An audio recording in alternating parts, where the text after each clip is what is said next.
श्री स्वामी समर्थ.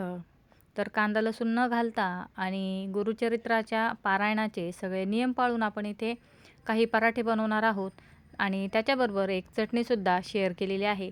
एकदम टेस्टी हे पराठे बनतात आणि याच्याबरोबर खायची चटणीसुद्धा खूप टेस्टी बनते. तर चला आपण इथे झटपट रेसिपीला सुरुवात करूयात.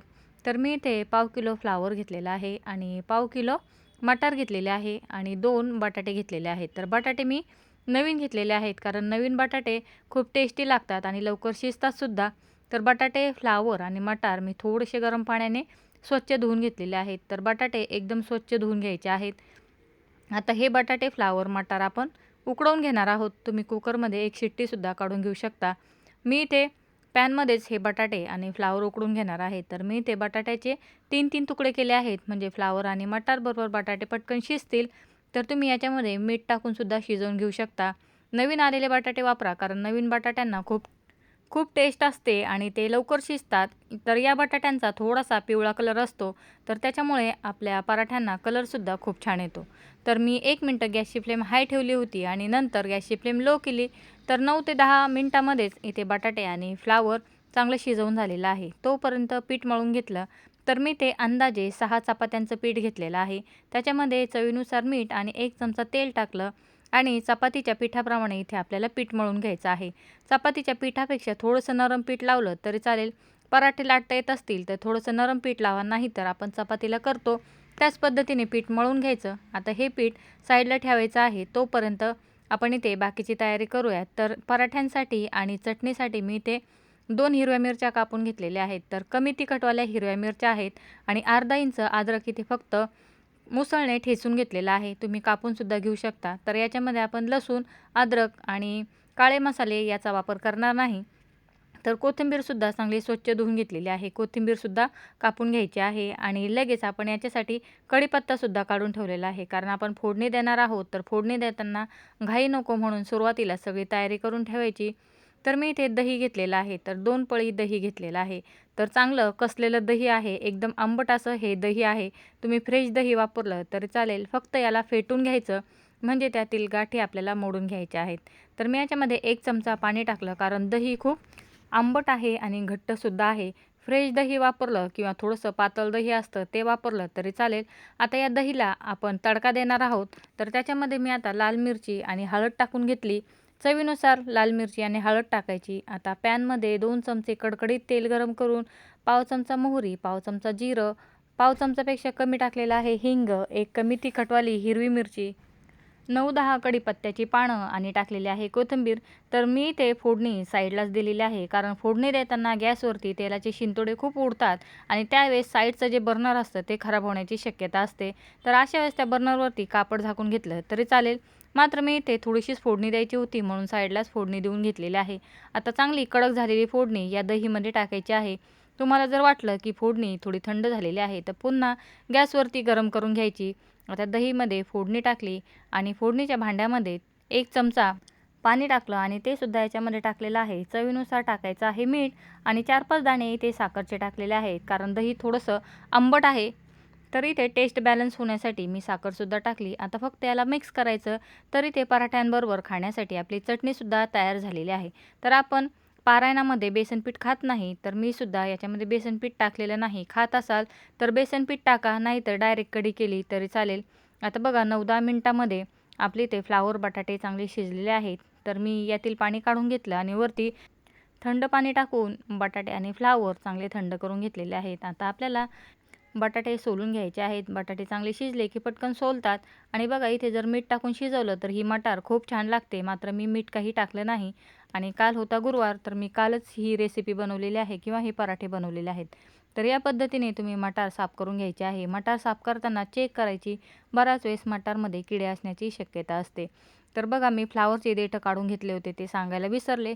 खूप मोठे मोठे देठं याच्यामध्ये टाकायचे नाही. आता पराठ्याच्या सारणसाठी मी पॅनमध्ये 2-3 चमचे तेल गरम केलेलं आहे. त्याच्यामध्ये अर्धा चमचा टाकलेला आहे जिरं आणि जे आपण अद्रक बारीक केलं होतं ते अद्रक, कापून ठेवलेली हिरवी मिरची टाकली आणि इथे बघा पाव चमचा टाकलेला आहे हिंग, जर तुम्ही पारायणाच्या काळात हिंग खात असाल तर घाला, नाहीतर नाही घातलं तरी चालेल. पाव चमचा बडीशोपची पावडर, पाव चमचा धना पावडर, पाव चमचा हळद टाकलेला आहे आणि कमी तिखटवाली हिरवी मिरची होती म्हणून अर्धा चमचा लाल तिखट किंवा लाल मिरची टाकलेली आहे. आता हे आपल्याला मिक्स करून घ्यायचं आणि याच्यामध्ये आता आपल्याला आपण वाफवून घेतलेलं बटाटं, फ्लावर आणि मटार टाकायचं आहे. अजून आपण याच्यामध्ये अजिबात मीठ टाकलं नव्हतं, तर चवीनुसार मीठ टाकायचं आणि आपल्याला हे चांगलं मिक्स करायचं आहे. तर मी ते चांगलं मिक्स करून घेतलं आणि उलटणीने फ्लावर बटाट्यांचे बारीक बारीक तुकडे करून घेतले आणि नंतर माझ्याजवळ स्मॅशर आहे त्याच्याने डायरेक्ट याला सगळं स्मॅश करून घेतलेलं आहे. तर तुम्ही ते असं स्मॅशर नसेल तर पावभाजी स्मॅशरने स्मॅश करून घ्यायचं. तर बघा बटाटे चांगले शिजलेले आहेत, मटार फ्लावर शिजलेलं आहे, त्याच्यामुळे पटापट इथे स्मॅश करून होतं. तरी ते गॅसची फ्लेम बंद करायची. तर मी ते पॅन उचलून दाखवायचं विसरले. मी गॅसची फ्लेम बंद करून टाकली आणि फक्त इथे सगळं स्मॅश करून घेतलेलं आहे. तर कलर बघा खूप छान आलेला आहे आणि ज्यावेळेस आपण असं स्मॅश करतो ना, त्यावेळेस फ्लावर, बटाटा, मटार आणि त्यातील मसाले यांच्यामुळे एक अरोमा घरभर पसरलेला आहे. तर तुम्ही चाट मसाला खाणार असाल किंवा इतर वेळेस बनवणार असाल तर चाट मसाला टाका, आमचूर पावडर टाका. मी पारायणाचे नियम पाळून बनवत आहे म्हणून फक्त 10-12 लिंबाचे थेंब टाकले किंवा अर्धा किंवा 1 चमचा लिंबाचा रस घालायचा. चवीनुसार याच्यामध्ये कोथिंबीर घालायची किंवा आपल्या आवडीनुसार बारीक कापलेली कोथिंबीर घालायची. आता याला चांगलं मिक्स करायचं आणि फक्त थंड करून घ्यायचं आहे. बराच वेळेस मुलांना फ्लावर आवडत नाही, अशा वेळेस याच्यामध्ये आमचूर पावडर टाकली तरी चालेल. तर बघा या पद्धतीने तुम्ही सारण बनवून फ्रीजमध्ये ठेवू शकता आणि सकाळी ज्यावेळेस मुलांना किंवा इतर कुणाला टिफिन द्यायचा आहे त्यावेळेस तुम्ही याचे पटापट पराठे बनवू शकता किंवा नाश्त्यासाठी सुद्धा या पद्धतीचे पराठे बनवू शकता. खूप छान होतात आणि तीनही टेस्ट म्हणजे फ्लावर, मटार, बटाटा याची टेस्ट आपल्याला पराठ्यांमध्ये लागणार आहे. तर तुम्ही याच्यामध्ये थोडेसे जास्तसुद्धा बटाटे वापरू शकता. तर चला आता आपलं पीठ चांगलं नरम झालेलं आहे. आता या पिठाला थोडंसं तेल लावून मळून घ्यायचं आणि पटापट आता इथे आपण पराठे लाटून घेणार आहोत. तर बघा पीठ चांगलं मऊसूत झालेलं आहे. फक्त आता याला आपल्याला थोडंसं मळून घ्यायचं. तर तुम्ही इथे 2-2 पुऱ्या लाटून मध्ये सारण भरून पराठे करू शकता. मात्र मला आता इथे घाई आहे त्याच्यामुळे मी पटापट याचे पराठे करून घेतलेले आहेत. तर 6 चपात्यांचं पीठ आहे. तर टोटल या पिठामध्ये आणि सारणमध्ये पूर्ण 6 पराठे होऊन एका पराठ्याचं सारण उरलेलं होतं. तर बघा मी इथे एक गोळा घेतलेला आहे आणि तुम्ही जशी पुरणपोळी करता त्या पद्धतीने पराठे करू शकता. मात्र जे पराठे करत नाही किंवा जे नवीन आहे त्यांच्यासाठी दाखवते. हाताने या पद्धतीने पिठाला गोल करून घ्यायचा आहे. तर बघा दोन्ही हात लावून मी या पद्धतीने वाटी बनवलेली आहे. आता याच्यामध्ये 2 चमचे सारण भरायचं आणि आपण मोदकला ज्याप्रमाणे फोल्ड करतो त्या पद्धतीने करून किंवा पोळीप्रमाणे करून इथे पराठा लाटून घ्यायचा आहे. तर सारण बघा मी 1 चमचा आणि वरती थोडंसं घेतलेलं आहे. तर मी थोडेसे जाडसर पराठे करणार आहेत. कारण की हे जे आपण सारण बनवलेलं आहे खूप टेस्टी लागतं आणि खूप हेल्दी असं हे मिश्रण आहे. अजिबात आपण याच्यामध्ये तळलेलं वापरलेलं नाही, जास्त तेलाचा सुद्धा वापर केला नाही. तर बघा मी या पद्धतीने गोळा बनवून घेतलेला आहे. तर तुम्ही या पद्धतीने बनवू शकता आणि याप्रमाणे सगळीकडे प्रेस करत आतील सारण सगळीकडे पसरवून घ्यायचं. तर तुम्ही त्या पद्धतीने बनवू शकता. तर मी ते दुसरा गोळा घेतलेला आहे. तर बघा छोटीशी याची चपाती लाटून घ्यायची आहे.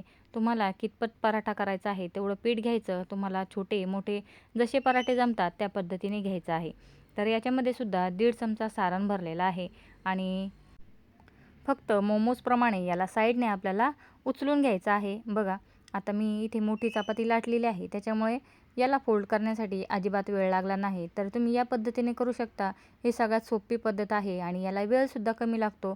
फक्त वरतीचं जे एक्स्ट्रा पीठ येतं ते काढून घ्यायचं आणि चपातीचं पीठ हाताला चिपकत असेल तर हाताला सुक्कं पीठ लावायचं आणि या पद्धतीने वरती आलेलं एक्स्ट्राचं पीठ काढून घ्यायचं आणि हळूवारपणे हे सुद्धा पराठे लाटून घ्यायचे आहेत. तर तुम्हाला जसं जमतं त्या पद्धतीने करू शकता किंवा आणखीन तुम्हाला एक्स्ट्रा वेगळी पद्धत येत असेल तर ती मला कमेंट सेक्शनमध्ये कळवायला विसरू नका. तर तुम्ही पारायणामध्ये काय खाता, काय खात नाही किंवा मी पारायणाचे नियम सोडून जर वेगळं काही या पराठ्यांमध्ये टाकलं असेल तर ते मला सांगू शकता. तर बघा मी आता याच्यामध्ये सारण भरून सगळीकडे प्रेस करून घेतलं. हलक्या हाताने फक्त पराठे आता आपल्याला लाटून घ्यायचे आहेत. मी तवासुद्धा तापत ठेवलेला आहे. तर बघा मी कालच्या व्हिडिओमध्ये पारायण काळात खाण्यासाठी 4 भाज्या याची रेसिपी पोस्ट केलेली आहे. सुक्या भाज्या आहेत, झटपट होतात आणि सगळे नियम तिथे पाळलेले आहेत. त्यातसुद्धा आपण कांदा लसूण वापरलेला नाही. तर आता 7 तारखेपासून गुरुचरित्राच्या पारायणास सुरुवात होणार आहे. त्याच्यासाठी मी इथे काही रेसिपी पोस्ट केलेल्या आहेत. तर आपल्याला जसा जमतो तसा इथे पराठा लाटून घ्यायचा आणि साईडला थोडंसं सारण बाहेर आलं तर हाताने दाबून त्याला लेवल करून घ्यायची. तर आता इथे तवा घासलेला होता म्हणून मी त्याला तेल लावून घेतलं. जर तुम्ही इथे बटर लावणार असाल, तूप लावणार असाल तर तेल लावून घेतलं तरी चालेल. मी तेल लावून घेतलं. आता तवा चांगला गरम आहे. खूप देखील गरम तवा नको आणि खूप देखील थंड नको. मीडियम गरम तव्यावरती पराठा टाकायचा आणि मीडियम टू हाय फ्लेमवरती याला भाजून घ्यायचं आहे. तर मी दोन्ही साईडला तेल लावलं तर बघा इथे पराठा थोडासा फुगलेला आहे. अजिबात पराठा कुठे कडक झालेला नाही, एक्स्ट्रा सारण बाहेर आलं नाही आणि पराठ्याचा कलर बघा किती छान आलेला आहे. फक्त या पद्धतीने दाबत आपल्याला पराठा भाजून घ्यायचा आहे, कारण आपण थोडासा जाडसर पराठा लाटलेला आहे. तुम्हाला पातळ लाटायचा असेल तर सारण थोडंसं कमी भरायचं आणि पातळ पराठा लाटायचा. तर बघा आपण भरपूर असं दाटसर सारण बनवलेलं आहे, त्याच्यामुळे मी थोडंसं जास्त सारण भरलेलं आहे. तर बघा या पद्धतीने मी खरपूस दोन्ही साईडने पराठा भाजून घेतलेला आहे आणि दोन्ही साईड तुम्हाला दाखवलेल्या आहेत. तर बघा जर तुम्हाला पराठा लाटता येत नसेल तर गहूच्या पिठामध्ये 1 चमचा मैदा मिक्स करायचा, म्हणजे पराठा अजिबात फाटणार नाही. तर एक पराठा बनवून झाला आणि आपण पहिले जो गोळा बनवून ठेवला होता, म्हणजे त्यात आपण सारण भरून प्रेस करून ठेवलेलं होतं, तर तो सुद्धा आता इथे लाटून घेते. तर पराठे हलक्या हाताने लाटायचे, कारण की आपण गहूच्या पिठामध्ये अजिबात मैदा मिक्स केलेला नाही आणि खूप पातळ देखील पीठ मळलेलं नाही आणि आपलं सारण चांगलं घट्ट झालेलं आहे. त्याच्यामुळे हलक्या हाताने पराठा लाटायचा. खूप जोर देऊन जर तुम्ही लाटायला गेलात तर पटकन पराठा फुटून त्यातील सारण बाहेर येण्याची शक्यता असते. तर तुम्हाला चौकोनी, त्रिकोणी कसे पराठे आवडतात तसे करायचे आणि या पद्धतीने तुम्ही वेगवेगळ्या भाज्या मुलांच्या पोटामध्ये आरामात घालू शकता. दुसरासुद्धा पराठा लाटून घेतलेला आहे. आता तवा चांगला तापला होता म्हणून तव्यावरती टाकून त्याला सगळीकडे फिरवून घेतलं, म्हणजे सगळीकडचं तेल पराठ्याला लागेल आणि तव्याचंसुद्धा टेम्परेचर कमी होईल. तर यालासुद्धा मी दोन्ही बाजूने चांगलं तेल लावून घेतलं. तेल लावल्यामुळे पराठे बघा एकदम नरम राहतात, म्हणजे तुम्ही दिवसभर जरी हे पराठे ठेवले तरी ते नरम राहतील. फक्त यांना जर तुम्ही डब्यामध्ये देणार असाल तर पेपरमध्ये गुंडाळून द्यायचे, म्हणजे हे पराठे वास मारत नाही, कारण आपण जास्त तेल लावले आहे त्याच्यामुळे हे पराठे वास मारण्याची शक्यता असते, म्हणजे तेलाचा वास येण्याची शक्यता असते. तर चला यालासुद्धा मीडियम टू हाय फ्लेमवरती भाजून घेतलं. टोटल मी 6 पराठे केलेले होते. तर एक मुलगा घेऊन गेला आणि एका पराठ्याचं सारण उरलेलं आहे. पराठ्यांचा कलर बघा किती छान आलेला आहे. तर नवीन आलेले बटाटे वापरा, कारण की त्या बटाट्यांना खूप अशी टेस्ट असते आणि ते पटकन शिजतात. एकदम मऊसूत पराठे झालेले आहेत.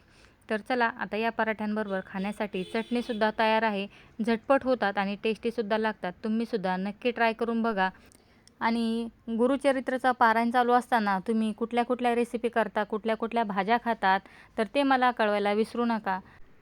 तर चला गरमागरम पराठा तयार आहे. त्याच्याबरोबर आंबट चटणी आहे आणि मुलांना तर सॉस लागतोच. तर चमचाभर सॉससुद्धा घेतलेला आहे. नक्की ट्राय करून बघा. व्हिडिओ आवडला तर लाईक आणि सबस्क्राईब करायला विसरू नका. धन्यवाद.